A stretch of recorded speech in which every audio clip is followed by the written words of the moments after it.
ఎవరిని కొట్టాలి? అసలు కొట్టాలి. ఎవరిని? అసలు కొట్టాలి. ఎవరిని కొట్టాలి? అసలు కొట్టాలి. ఎవరిని? అసలు కొట్టాలి. ఎవరిని?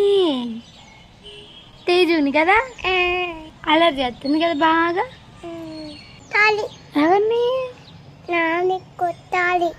నిన్ను కొట్టాలా? నాన్న కొట్టాలి. నిన్ను కొట్టాలా? నాన్న కొట్టాలి. నాన్న కొట్టాలి. నన్ను అంటే నిన్నువే. నాన్న కొట్టాలి. నాన్న కొట్టాలి. కొట్టేసిన. మళ్ళీ కొట్టేనా? మళ్ళీ కొట్టనా? మళ్ళీ కొట్టేనా?